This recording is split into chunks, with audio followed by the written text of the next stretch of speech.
Hello, and welcome to SCG Global Spin. Our guests today are Tom Downey, a director from Ireland Stapleton, and Sean Jennings, an associate from Ireland Stapleton. Both are based out of Denver, Colorado. Well, thank you all for having us.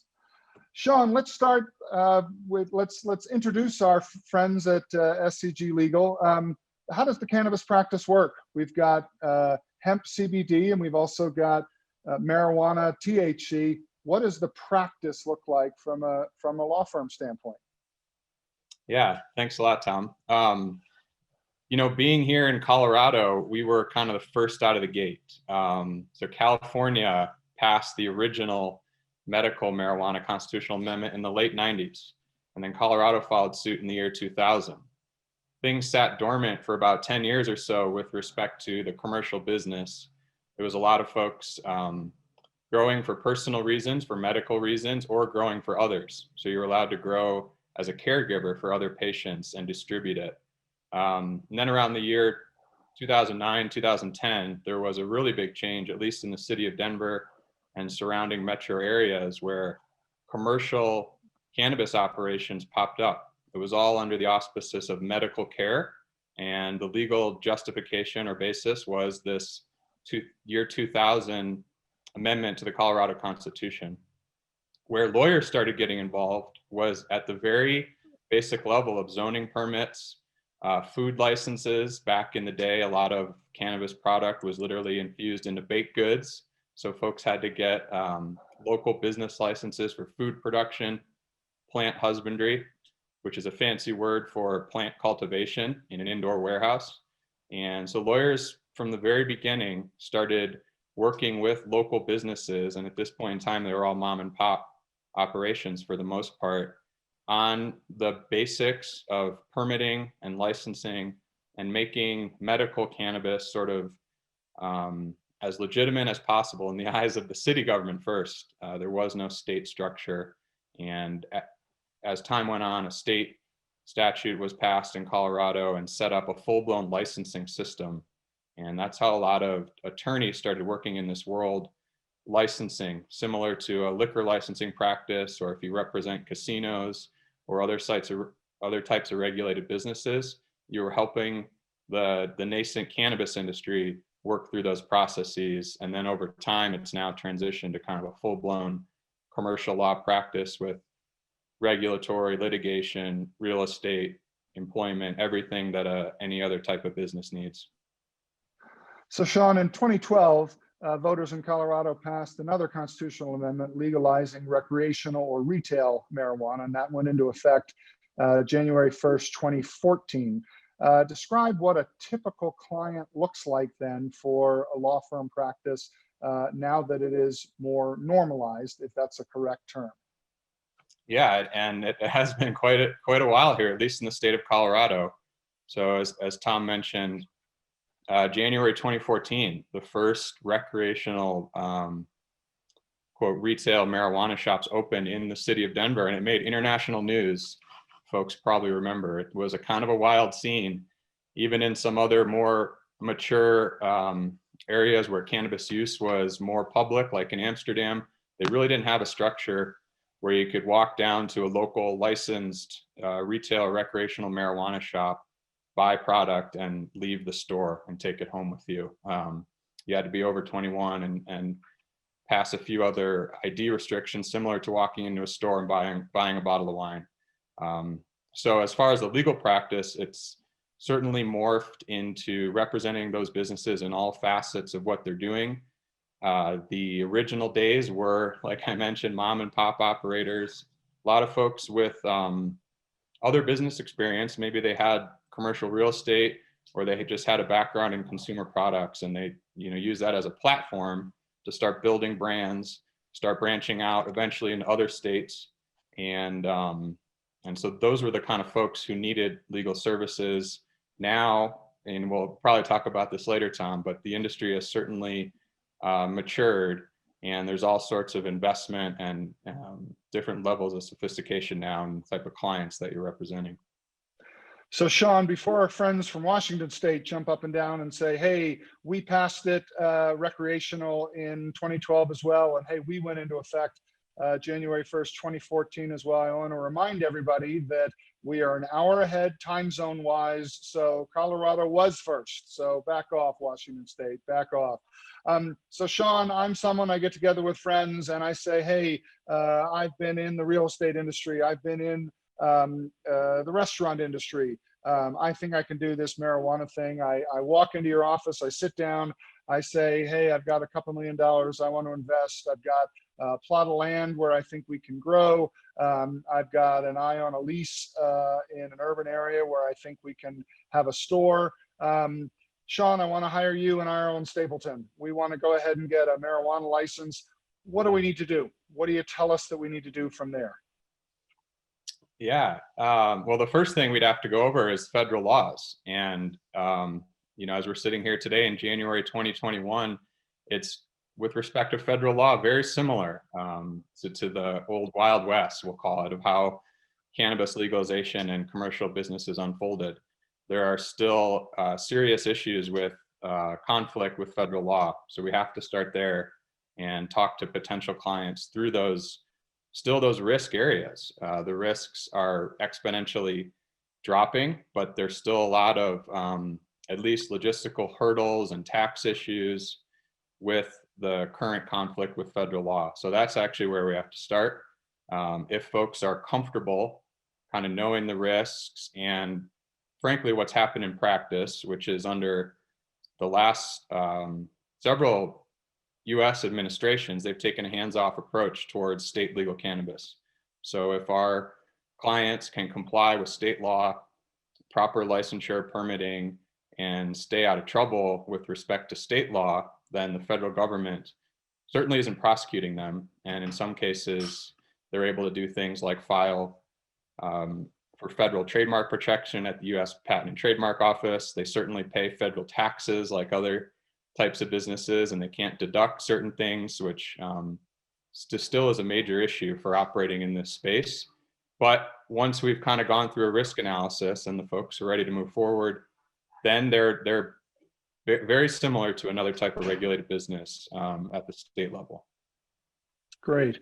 Sean, I'm going to take one of the things you opened with and go off on a little tangent. We represent law firms around the country. We will advise them and represent them when they are coming online with a marijuana-related practice, a cannabis-related practice. And that includes just an explanation of the federal conflicts of law. Any new client that we bring in, we explain the federal conflicts of law, what it means. And part of that is because there was an obligation put upon us by the Colorado Supreme Court. In March of 2014, just as marijuana was becoming legal for adult use, recreational marijuana, Colorado Supreme Court issued a rule that we attorneys in Colorado were allowed to provide legal advice and representation to those in and around the marijuana space, but that we were allowed to do so ethically. However, we had a proactive obligation to explain the federal conflicts of law. And so very quickly, marijuana remains federally illegal. It is a Schedule I narcotic. That means it is federally illegal to grow it, to play with it, to sell it, to cross state lines with it, to throw it up in the air and draw pretty pictures as it falls onto the table, to do anything with it. And anyone that does so is either directly or tangentially aiding and abetting the execution of a federal crime. The federal government, as Sean said, is following a policy of non-enforcement. That means that as long as you are fully compliant with state marijuana law, the federal government is not going to enforce federal marijuana law. And so we have an obligation to explain that to our clients when we are bringing them on and potential clients. And for law firms, there's a series of things. It is putting in the engagement letter with your clients, a notice of the conflicts of law. It is making sure that they consult with their accountants, because there are certain, as Sean said, tax implications. You can't deduct the normal costs of doing business, those kinds of things. How you deal with summer associates, because they will have to make certain disclosures on the bar when they are filling out the form, those kinds of things. But that's something that is important when you're going through it. Not every state has the same rule that Colorado Supreme Court passed. So it's important in each local jurisdiction to check what yours has done. And for each firm to create its own ethics rules and its own protocols with respect to bringing in marijuana related clients and what work that you're going to end up doing and how you follow those, including whether you accept cash and what processes you have for opening a new matter and the vetting process that you do. So Sean, client comes to you. What process do you have to do? You give them the disclosures, all of that, but then they apply for a license. They need a lease. They need to have contracts for creating their LLC, their operating agreement, supplier contracts, all of that. What do you do? Yeah, once you kind of put aside the still kind of new feeling that you're dealing with a cannabis business, you're going to do all the same type of stuff Tom just mentioned. So typically, at least in Colorado, that's forming an LLC, an operating agreement. Most of these folks are commercial tenants, so they're renting commercial space and they need a lease with a lot of, as folks may imagine, special provisions about how to deal with the fact that it's a cannabis business. A few random things are landlord access to the premises. What happens if there's a default or an eviction? What happens with all the product on site? What happens if there are issues with regulators or the licensing of the underlying cannabis tenant? So there are a lot of wrinkles, but having said that, you're still doing the basic commercial law practice of forming an entity. You're still to this day primarily dealing in Colorado and other states with small ownership groups, and there is a lot more private equity investment, and a lot of that investment crosses state lines now, and in some cases international lines.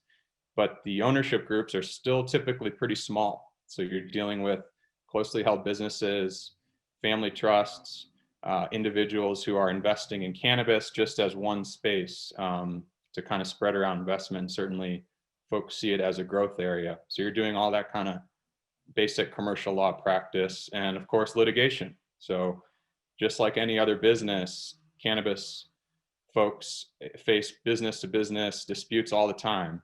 So there's contract disputes, negligence, product liability, all of that stuff gets litigated now, at least in state court in Colorado. Sean, talk about some of the limitations. I'm a client that's sitting down with you. So can product cross state lines? Can bank accounts, do I need a bank account within the state or can it be outside of the state? Intellectual property, can I have one trade name logo that crosses state lines? Do I need to incorporate within that state, or can I be centralized in another state and own within Colorado or Connecticut or other states? What about foreign ownership? Can I be a Canadian entity, or can there be 15 of us that are owners, and can 3 of us be Canadian or Mexican or others? What are the limitations you're going to explain to me when we sit down and talk about this venture we're going to do? Yeah, great question. And I guess a good place to start is the difference between now THC, which is the typical recreational cannabis products that folks think of as getting you high, and that's based on the percentage of THC content. That's contrasted to the hemp CBD business, where you can buy those type of products. It seems now like at any local convenience store, wellness shop, checkout aisle of your supermarket. So if you're in the regulated THC recreational cannabis product space, everything is still very state specific. So if you want to run a cannabis business in Colorado or Nevada or California or any other place in the United States, you're dealing within that state borders. So things like your brand can certainly cross state lines. So folks that have been successful in one state, typically the early adopters. So if you had a successful chain cannabis business in Colorado, you could license your name to another operator out of state, or you could go to a newly legal state and apply for licenses and get up and running in that particular state. So things that we think of touching the plant, anything that has to do with the cannabis THC product, is all within state lines. So the entire supply chain, it's all integrated between production, extraction, wholesaling, and then sales at the store to an adult consumer is all done within state lines. So that's marijuana and THC. What did the Farm Bill do, and how is hemp CBD split off? Yeah, for one, it's certainly a new area where commercial law firms are getting involved in. There's a big distinction, as Tom mentioned a few years ago, that came via the Farm Bill. Yeah, and it's been in the works for quite a while, but folks were successful in getting the definition of cannabis amended with respect to the Controlled Substances Act. And so now hemp and CBD products, which don't have that THC component, they enjoy a lot more relaxed status under federal law. And so that product can cross state lines. You can have a hemp cultivation field in one state, transport it to another state that has a favorable state legal structure, and law firms can get involved in that more of a national practice work with the hemp CBD industry. So Sean, hemp CBD, it has been decriminalized, but it has not yet been, the legal structure hasn't yet been created, this limbo period. What does that mean, and what are the guardrails? Yeah, so I think the idea and why it was in the Farm Bill is hemp is seen as more of an agricultural product. It's typically grown in higher quantities outdoors. So fields of hemp farming are planted in places where it works, and it's then transformed into different products. And especially now, what's popular is a small dose of a consumer wellness product, or maybe something for your dog to chill your dog out with a CBD treat. So the sort of green light with respect to the cannabis space is a lot more green for the CBD and hemp industry, and it can be a national law practice. And you can do the same. You can have a national practice with THC cannabis as well, but you're dealing state by state. Gotcha. Tom, I have a question for you. Oh, yes. So, we've kind of covered where the industry was, and now we have a split situation between hemp and CBD on the one hand, and then THC recreational marijuana on the other hand. Where do you think things are going, and especially with a new presidential administration? That's a great question. So there are a lot of people that think that, with the new Biden-Harris administration starting tomorrow, everything's just going to be legalized. The problem is people don't know what legalization means. And there are actually two forms of legalization. Right now, it is federally illegal because it's a Schedule 1 narcotic. Narcotics are listed on a schedule. Schedule 1 is where heroin is. And that means in the eyes of the federal government, it has no medicinal value and it is highly addictive. To put it in perspective, cocaine is a Schedule 2 narcotic. And then as you move down the list, you can get things available in a prescription, or you can get them over the counter. Those are all narcotics. Alcohol is not on the scheduled list. Alcohol is removed. So the two approaches to legalization would be either to reschedule, and that's move it down so that you can legalize it medically, or to move it down the list and make it available through a prescription or over the counter. And if that were to happen, you would have to go through the FDA. There'd be years of clinical trials, and it would be incredibly unlikely that you would get marijuana in the vehicles that you get it now. You would probably not be able to get smokable marijuana or a pot-infused brownie prescription, that kind of thing, but very narrow. And that medicine is not taxable. Therefore, states and local jurisdictions would lose the ability for the tax revenue that they have now. That would be medical. Also, part of the fear is that if it were legalized medically, then big pharma would take over. The other is to legalize it like alcohol, which would be to deschedule it, remove it from the narcotic list completely, and regulate it like alcohol, make it completely separate, and create a different regulatory structure. The idea there would be to legalize it, and then there would be different forms. Do you just create a federal legalization structure, or do you do what happened when alcohol was legalized after prohibition was rescinded? And when that happened, there were some very narrow federal uniformity structures that were created, but every state had its own different structure. You buy alcohol in Colorado very differently than you buy it in Virginia or in Maryland or in DC. And it's different in every state.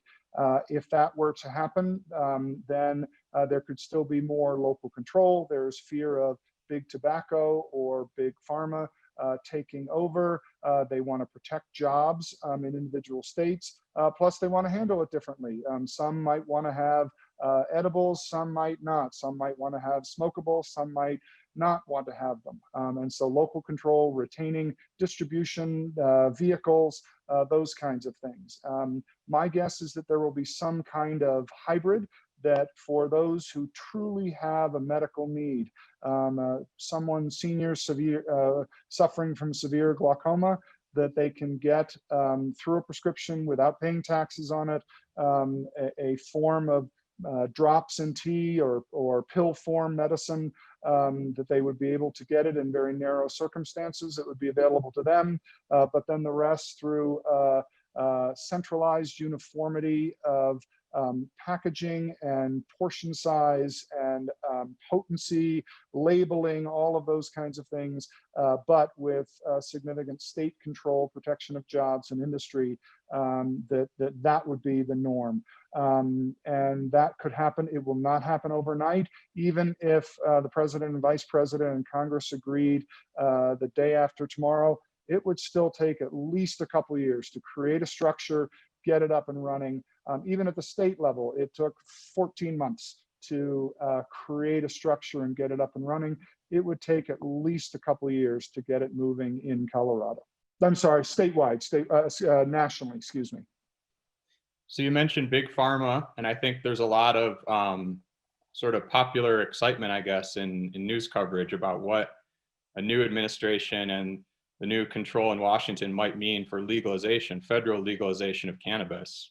So who stands to benefit from that? You know, there's obviously currently, as we mentioned, a patchwork of different operators in different states, and they might have a crossover business model where they have licenses in separate states, or they have brands that are becoming more popular. But where's the market going? If federally cannabis becomes legal, where's the business of that going? Yeah, that's a great question. So there will be a tension. One of the tensions we saw in California was this battle between the old school folks and the newer folks that were coming in. And that's why California's system got stymied for quite a while, and there ended up being such strong local control in California. And if we use that as a microcosm, I think that presages part of the battle that we're going to see. There will be big folks, big pharma, big companies that want to see everyone registered incorporated in Delaware, and the big farming jobs in the Carolinas, the big processing in Delaware and other places, but the point of sale jobs in where the true consumer facing market is. There are others where governors, legislators, members of Congress don't want to see the existing jobs lost. And so they want to see, like when prohibition was rescinded, they want to see those jobs protected. And so I think there will be a greater push to see more states protected, fractionalization of what the market is, and to retain as much within the states as possible. So again, you'll see uniformity of testing, uniformity of portion size, packaging, labeling, all of those kinds of things. The same as we see for alcohol. A 12-ounce bottle of wine, a beer is a 12-ounce bottle of beer anywhere. And labels for wine and beer and vodka is all the same. It is because of national standards that a Merlot is a Merlot and not a Guinness. And that marijuana needs that kind of national standards and uniformity, but the jobs are going to want to be localized. And I think that's where the push is that you're going to see, and that will take a while. But the industries are embedded enough. I think what's one of the national realizations folks are going to have is kind of reflective of what happened in Colorado, whereas you described the industry popped up first, and then regulations were imposed on top of the existing industry. And that's what we're going to see nationally. If this were being created from scratch, then there could be a national federal structure.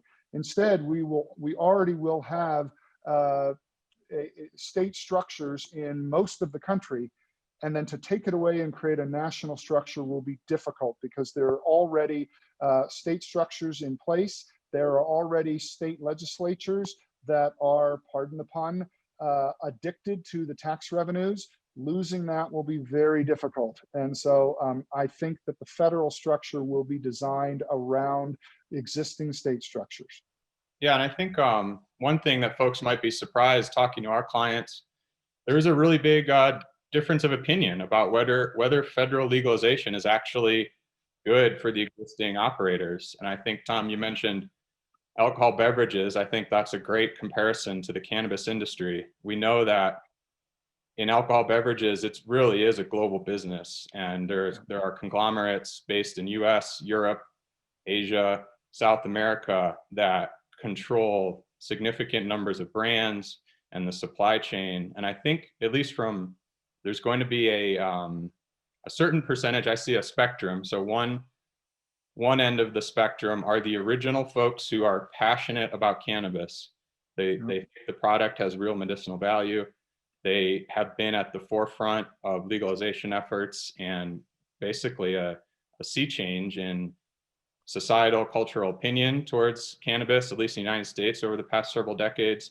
And they enjoy being part of that. They're the business owners, they're the pioneers in that industry, much like a winery owner or a craft beer distributor likes what they're doing, and they like their business. They don't want to necessarily be bought out by big pharma. Then I think on the other end of the spectrum, potentially are more folks that it's just all about the business, and it's all about they put themselves in position to get bought out, like a startup tech company. They've done hard work for the past 10 years. They've built a brand, they've maintained the licenses, they've created an environment where they can see an exit, especially like I mentioned, you're typically dealing with a small ownership group, small executive teams. And so those folks feel like they put themselves in a good position for an exit strategy. I think that's exactly right. And the everyday supermarket beer versus the craft brew, that's the market bears both.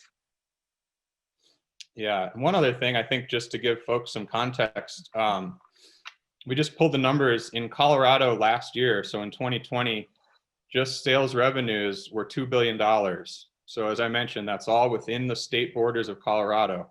So in-state revenues from cannabis sales were $2 billion. That generated hundreds of millions in state tax revenue and fees. I saw an estimate that nationally the market was about $18 billion in 2020, and it continues a growth trajectory. So I think that's why a lot of folks are interested in the industry.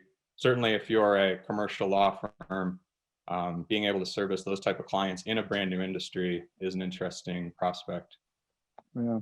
And Sean, let's talk about what it looks like for a firm. I think people have this idea that, oh, if we do a cannabis practice, a marijuana practice, a CBD practice, that it is somehow isolated.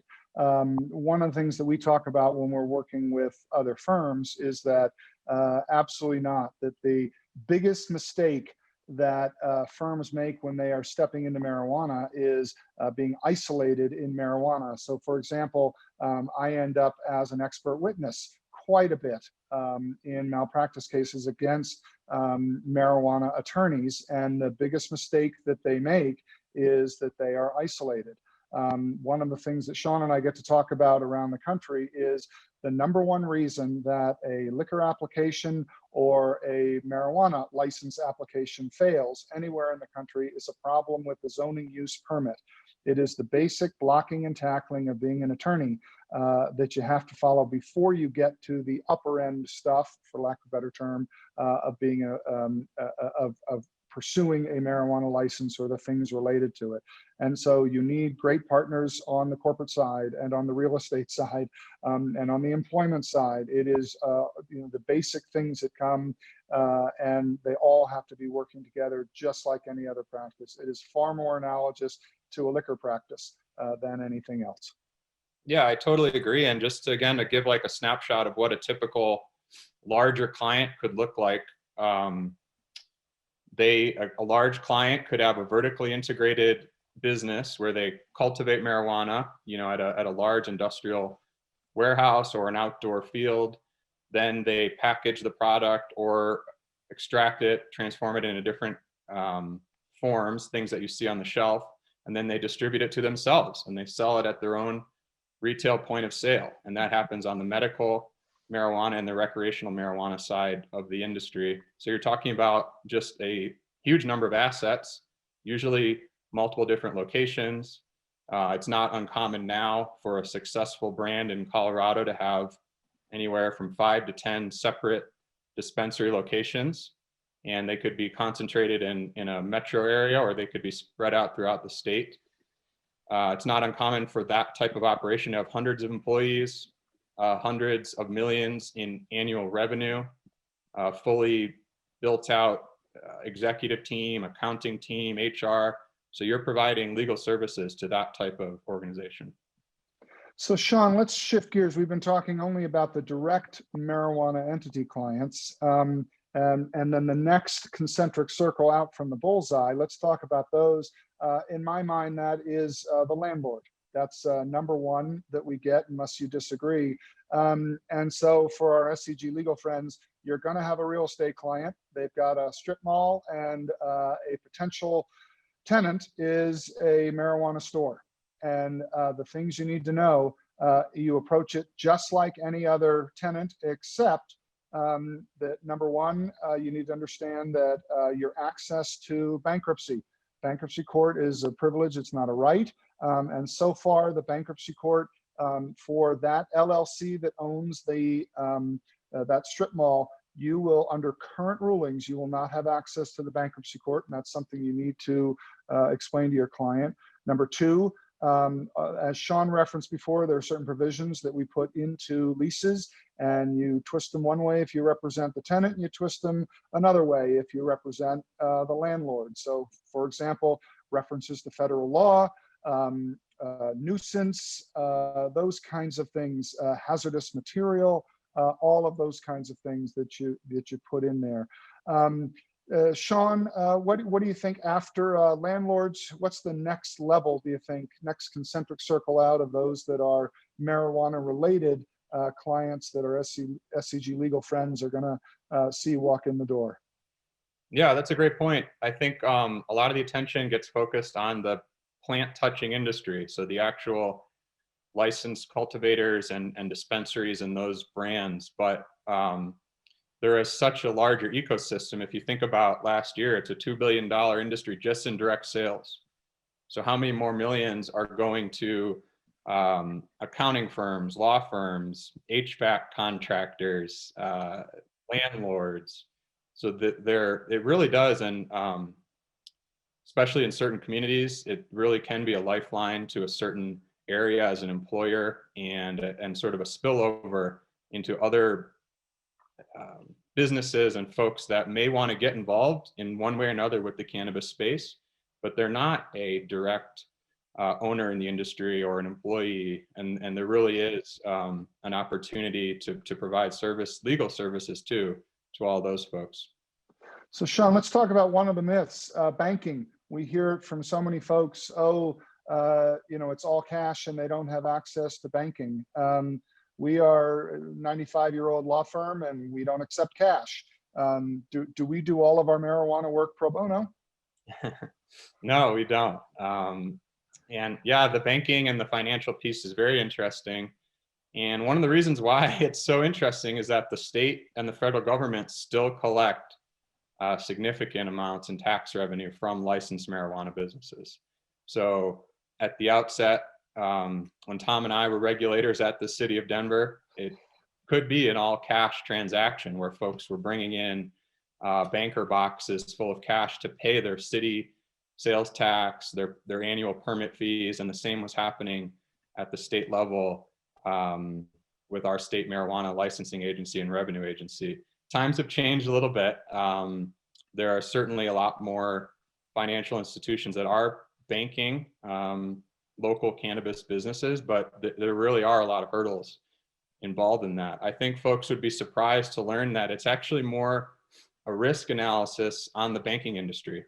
So as of right now, it's still, we've been talking about it growth and billions of dollars, but it's still a pretty tiny percentage of a large bank's portfolio, a Chase or a Bank of America. It's still very small relative to the federal conflicts of laws and just some of the logistical hurdles that they have to deal with. So the Treasury Department has put out a series of guidance that's been in place for several years that actually says we do think it's worthwhile to allow banking access to the cannabis sector, because the alternative is all cash, public health and safety issues, and just sort of a mess, even if it comes to the self-interested part of collecting tax revenues. So I think folks would be surprised that a lot of the reason why state legal cannabis businesses can't get bank accounts and have issues setting up new banking relationships is just because it's more on the banking industry side. It's not a viable enough path. And so we've seen community banks and local branches step in to provide checking accounts and financial services to cannabis businesses. They're cash handling services. It's as Sean says, it's credit unions far more likely to provide financial services.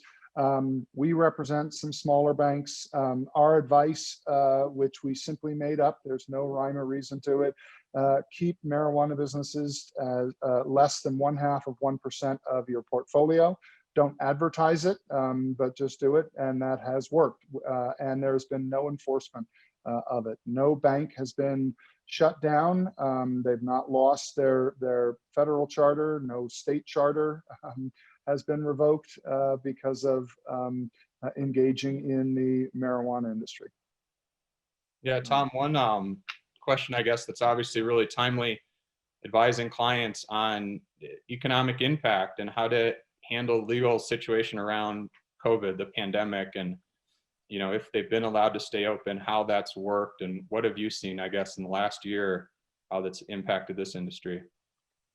Sure. So it depends on the client. So we've seen a number of things. First, again, we always use the alcohol analogy. So what we saw with our alcohol clients, restaurants were devastated. Sean and I got to work with the governor and the AG's office to allow restaurants to sell alcohol to go and carry out, and that gave them a little bit of a lifeline.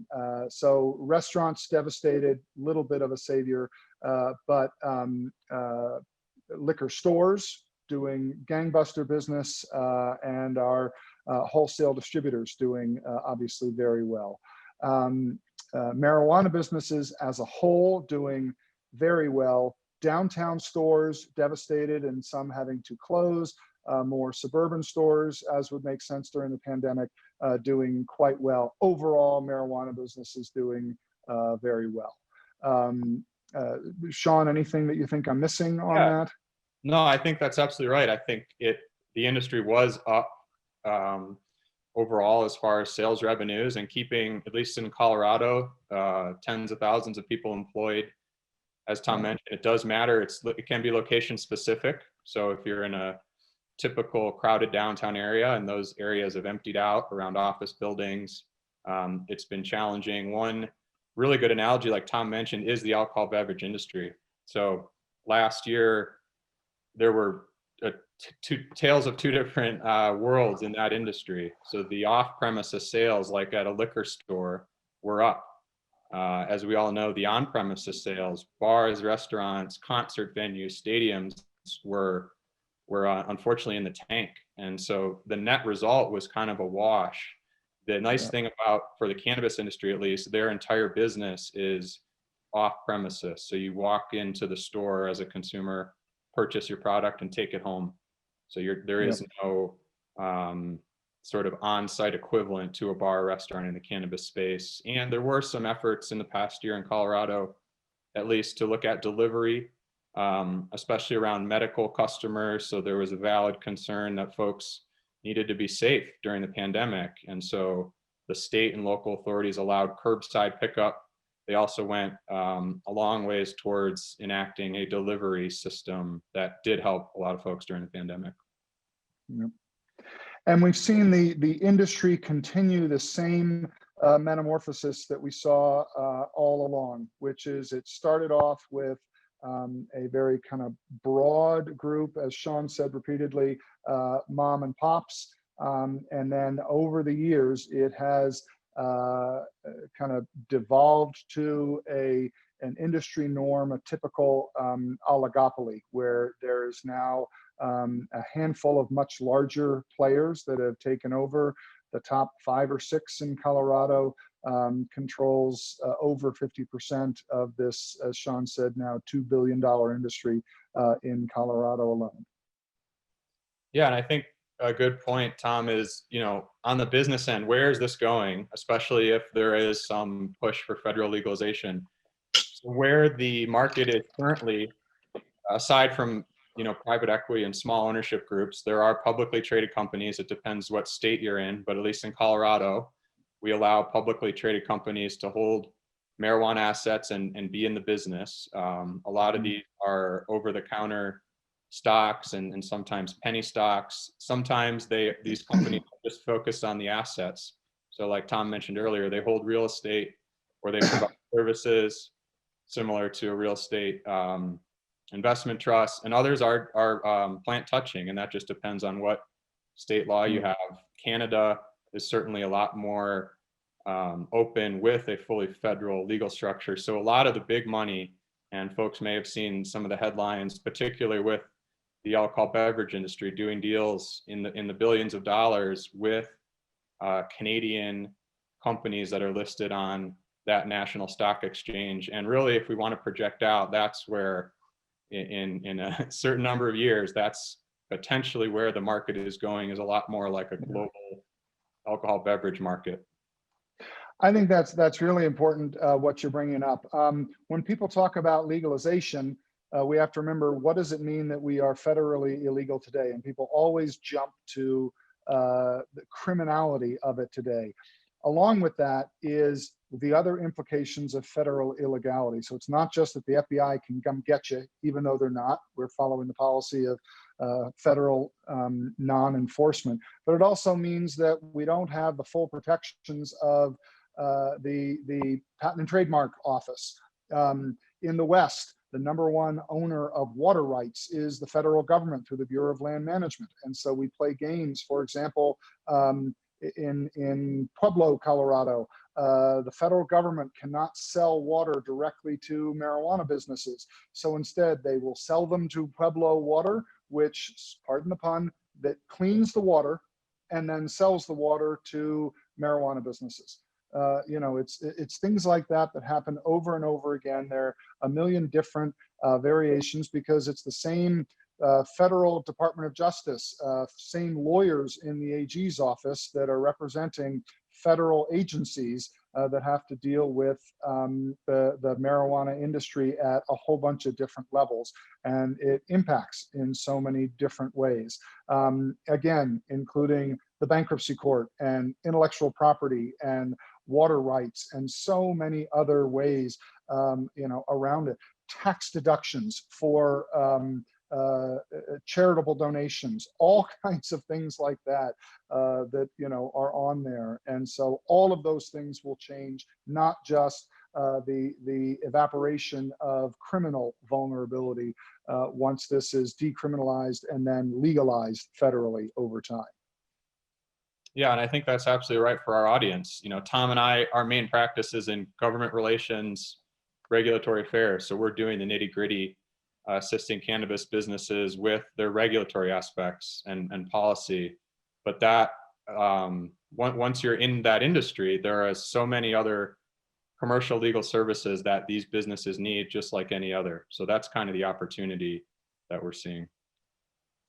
Yeah, and we believe we aren't cannabis attorneys, we're regulatory attorneys. And our marijuana practice is stronger because of alcohol. Our alcohol practice is stronger because we're in racing and gaming and short-term rentals and sports betting and physicians licenses and public utilities commission, and all the regulatory entities that we represent support each other, and it makes it much different. If you're isolated just in cannabis, then you're going to have trouble. Just as if you just try and do regulatory, you're going to be in trouble because you need the support from your corporate attorneys, your real estate partners, your employment partners, and others. So Sean, we've got a number of foreign clients, including direct marijuana and cannabis clients in Canada. We've got suppliers in Europe. How does the analysis change when we're talking to them?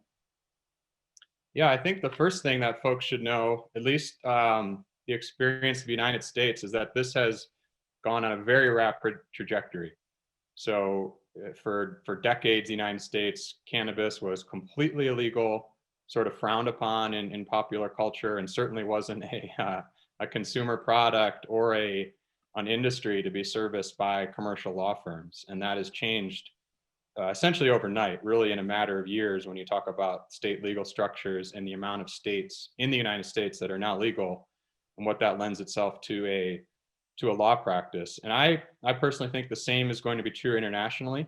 So it certainly country by country. A really good example is what we've seen in Canada.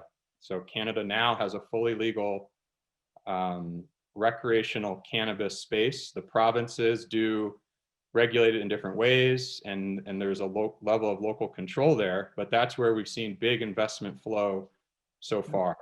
They're kind of out front as a country that is open for business with respect to investment and publicly traded companies. And I think it will be very interesting to see in the next number of years how different countries come online. And I think the analogy is just with the United States. So it's only legal in certain states, and it's an intrastate business. But as more come online, I expect to see a lot more collaboration and certainly actual business. So if you look at the alcohol beverage industry, it's a truly global business with wine, spirits, and beer flowing internationally, at ports every day, with importing and exporting, and well-known brands transcend national boundaries. And I think that's really where the future of cannabis may be going, is a country by country analysis. But once you're on board, really opening up potentially some floodgates, first just for investment. So if you have clients looking to invest in the cannabis space, they can target Canada and the United States and Europe and some other parts of South America. So I do think the future is pretty bright, depending on where you are.